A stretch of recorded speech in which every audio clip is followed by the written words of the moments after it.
বাসাইল ইউনিয়নের ৮ নং ওয়ার্ডে আমাদের অত্যন্ত শান্তিপ্রিয় একটা ওয়ার্ড ছিল, কিন্তু দীর্ঘ ৫-৬ মাস যাবৎ এই এলাকার ভিতরে বিভিন্ন ছিনতাই, ডাকাতি, রাহাজানি, কোবাকুবি, মারামারি, মাদকের ব্যবসার জমজমানি, এই কারণবশত কিছুদিন আগে ৫-৬ দিন আগে ৩-৪টা মানুষের আইনা কুবায়া কাবায়া বেহাল করে দিল। ওই যে একজনের তাজা দীর্ঘদিন ৬ দিন না ৭ দিন হইল, ৭ দিন, তার কোনো বাঁচার কোনো পথ নাই, এখনো জ্ঞান ফিরে নাই। আমরা আইনের শ্রদ্ধাশালী হইয়া বাংলাদেশ সরকারের কাছে ও মাননীয় স্বরাষ্ট্রমন্ত্রীর কাছে এই সমস্ত দুষ্কৃতী লোকের থেকে মুক্ত চাই। আমরা এলাকার শান্তি চাই। এদেরকে পুরোপুরি আইনের আওতায় নিয়ে তাদের উপযুক্ত বিচারের দাবি আমরা জানাই। এই কারণে আমরা এখানে উপস্থিত হয়েছি। অপু, রোমান মাঝি, সাগর, সৌরভ, শরীফ, আরো এলোপাতারি ভাবে কোবানো হয়েছে। আমারও কোবাইছে। আমার কানে 11টা শিলি, কান ঝুলা ছিল লতিটা। আমি যাতে আমি সইছি, আল্লাহ আমার সইতে শক্তি দিছে। আরেকজন মায়ের সামনে, বাপের সামনে যাতে আরেকজন সন্তানের এরকম না হয়, আমি এই দাবি জানাই সবার কাছে। এই কারণে ওই যে মৌলবীর মাঠে একটা ব্রিজ আছে, এক ঠেঙ্গা ব্রিজ, ওই ঠেঙ্গা ব্রিজটার ওই নিচ দিয়া বালির বোট গেলে, বোটের বাড়ি খাইয়া ওই ব্রিজটা ভেঙে গেলে আমগো জনগণ স্কুলে যাইতে মানে পোলাপানের সবার ক্ষতি। তার জন্য আমগো ছেলে পেলে বা মুরব্বীরা সবাই বাধা দিতে কইছে বা বাধা দিছিল। এই জন্য এই ঘটনাটা ঘটাইছে।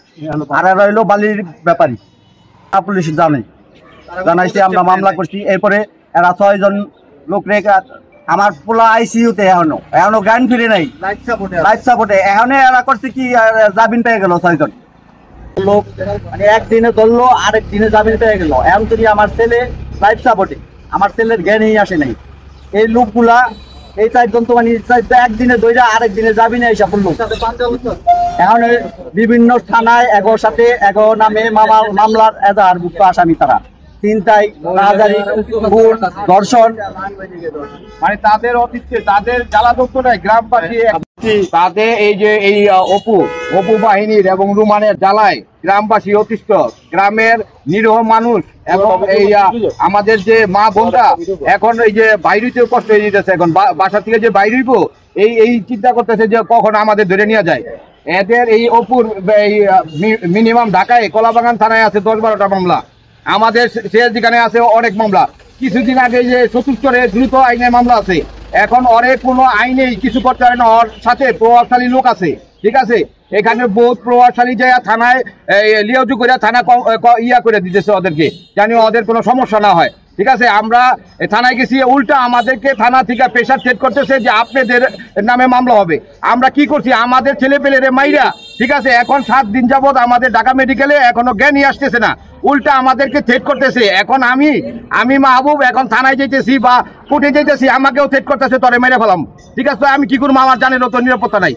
আমাকে থ্রেট করতেছে এবং আমার ফ্যামিলির থ্রেট করতেছে, তোর বোন জামাইনে মেরে ফেলাম, আমার এই আত্মীয় স্বজনদের থ্রেট করতেছে, আমার এই ছেলেরে থ্রেট করতেছে, আমাকে থ্রেট করতেছে, তোরে মেরে ফেলাম। ওই মাহবুব তদবির করতেছে, মাহবুব যাতায়াত করতেছে, এদার মাহবুব রে মেরে ফেলাম। ওর নামে ডকুমেন্টস চাইলে এরকম না হলে 20টা ডকুমেন্টস আমরা দিতে পারব। কলাবাগান থানার মামলা, আমগো সিরাজদিগান থানার মামলা এবং অনেক দর্শনের মামলা আছে, অনেক এই যে অস্ত্রর একটা ডাইরেক্ট অস্ত্র দেওয়ার মামলা আছে, ঠিক আছে। এই যে রুমানের এবং অপুর, ঠিক আছে। আমরা নিরীহ মানুষ, তাদের এই উপযুক্ত ইয়াটাতে আমরা আইনকে শ্রদ্ধার সাথে আইনকে, ঠিক আছে, এবং স্বরাষ্ট্র মন্ত্রণালয়ের কাছে আমরা জোর অনুরোধ জানাচ্ছি, জানি এই সন্ত্রাসগুলোকে, ঠিক আছে, এই দ্রুত গ্রেপ্তার করে আমাদের দেশকে শান্তিপূর্ণ, আমরা জানি শান্তিভাবে দেশে বসবাস করতে পারি, এটাই আমাদের অনুরোধ সরকারের কাছে, আর কিছু না। এবং রুমান আর সহযোগীরা আমাদের অবস্থা খুবই খারাপ, আশঙ্কাজনক। মৃত্যুর সাথে পাঞ্জাল লাগতেছে, ওরা হুমকি দিতেছে আমাদেরকে মারবো। খুবই খারাপ লোক, খুবই খারাপ। আমার ভাইটা খুবই ছোট, ও কিন্তু এসব ব্যাপার ভয় না থাকে না, তারপরে ও গেছে। এখন আমরা এই অবস্থা করছে, তাই আপনারা একটা কিছু করেন না, আপনারা একটু সাহায্য করেন আমগো একটু বাঁচান। আমরা সবাই খুবই আশঙ্কাজনক মতে আছি, তারা বাঁচান আমাদেরকে। আমার ভাইটার অবস্থা খুবই খারাপ। আমরা ওই জায়গার মধ্যে আলোর বলকেট নিয়ে যেটা ছিল, ওই জায়গার মধ্যে যেসব আমরা বলছি যে এই জায়গার মধ্যে ব্রিজ ট্রিজ ভেঙে যাবো, মানুষের ঘর বাড়ি ভেঙে যাবো, এই জন্য মানুষ আর কি কয়েকজন মিলে তাদেরকে বলছে যে এখানটা বকেট দিতে না। তারপরও তারা এই জোরপূর্বক নিয়ে আমার যারা যারা ওই জায়গায় গেছিল তাদেরকে মারছে। যেরকম আমার ভাইকে কুপিয়ে জখম করছে, এখনো আইসিইউতে সে ভর্তি, এখনো তার জ্ঞান আসে নাই, লাইফ সাপোর্টে আছে, এখনো জ্ঞান আসে না আমার ভাইয়ের। ওইদুল তারও মাথা ফাটা, তারও এখন আইসিইউর মধ্যে আছে, সেও এখনো সুস্থ পুরোপুরি হয় নাই। আমার ভাইয়ের জন্য সবাই দোয়া করবেন, এই প্রত্যাশা নিয়ে। প্রমাণ আছে এরকম কোন মেয়ে অর্থ দিতে বের হতে পারে না। বালু ব্যবসা একটা বর্তমানে একটা অবৈধ ব্যবসা, কারণ আপনারা সবাই জানেন যে পদ্মায় কিভাবে নদী ভাঙতেছে। সেই অবৈধ ব্যবসা করতে গেছে।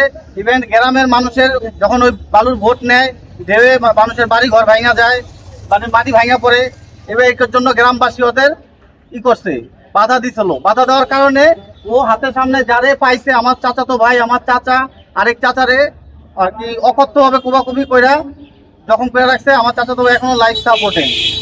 এটার কোনো ন্যায্য বিচার আমরা পাইতেছি না। আমরা আইনের মাধ্যমে এবং দেশের সরকারের কাছে আমরা এটা ন্যায্য বিচার চাই। কারণ যদি এই বিচার যদি সরকার না করে, তাহলে দেশে কি পরিবর্তন হইলো? 100 হাজার গেছে, 100 হাজার বসছে, কি পরিবর্তন হইলো দেশের? দেশের আইনের সুব্যবস্থা চাই আমরা। এই বলে আমি সরকারের কাছে জোর আবেদন করছি, যাতে এটার সুষ্ঠু বিচার আমরা পাই। ও কোনো ব্যবসায়ী নয়, একটা চাঁদাবাজ, ধর্ষণকারী। তো এখন কিছু টাকার প্রভাবে এই দেশের কিছু অসাধু ব্যবসায়ী টাকার প্রভাবে ওরে এই দেশে ভালো করতেছে। আমরা সরকারের কাছে জোর দাবি জানাই, যাতে সুষ্ঠু বিচার হয়।